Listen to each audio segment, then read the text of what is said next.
So when we're talking about, let's say, for instance, issues of diversity and inclusion, continues to be a key part of my work, by the way, as an HR manager. So I'm very passionate about transformation. Not only have I, lived or worked in a space where I felt like there were not necessarily opportunities that were created, for women to thrive in a corporate environment, but I really got a rude awakening in terms of how do I navigate around some of the realities that we find ourselves in within the South African landscape and that context.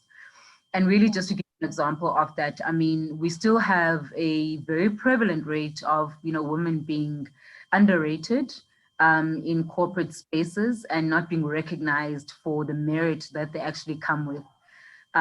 It almost comes across as if women have to fight twice as hard, to get to particular positions or to earn certain, salaries in organizations. And so for me, I think what really helped me in terms of changing my disposition is understanding that when an opportunity is not necessarily there in a particular environment, it's not the end for you. If that opportunity is not there, what it actually means is that you need to go and knock on another door. Eventually, that door will definitely open, right? You create your own opportunity. The issues of diversity and inclusion that we face, as South Africa, I don't think that they are going to shift and change overnight. But it's really about you looking at yourself and saying, okay, fine, what are some of the qualities that are going to differentiate me as an individual to make sure that I open up opportunities for me where, there are doors that are closed.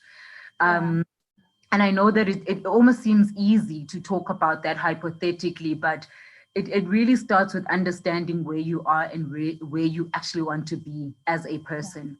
It requires a lot of tenacity. It requires a lot of hard work.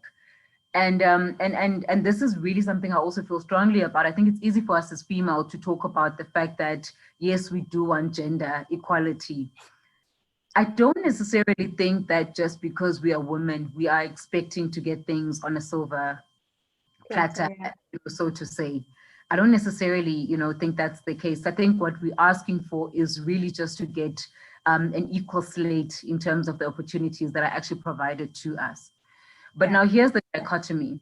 You can't ask for an equal opportunity and not bring, the prerequisites in terms of what is required for that opportunity. Oh, yes. Yeah.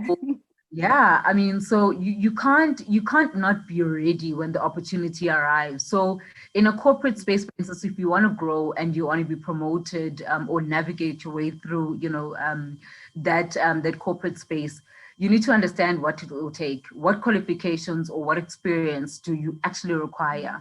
And you need to almost prep yourself up to be able to have those fundamentals so that when that opportunity arrives, you are ready. It's not enough for us to say, I'm a female, so therefore you have to open this door for me. I deserve it, for the sake of equality. It's a nice song to sing. It's a necessary song to sing. But I think equally, we've got a great responsibility on making sure that we get into these platforms or spaces based on merit. There should not be any level of ambiguity between you or even a male counterpart in that position when it comes to your work ethic, when it comes to the minimum requirements of that position. So for me, I fight the fight of transformation and diversity and inclusion, but with the understanding of saying, let's create an opportunity for an equal slate. But I'm also not naive, where I speak to women and say to them, but you have to be ready for that opportunity. It's really not about saying, here's something on a silver platter, Dolly, then take it.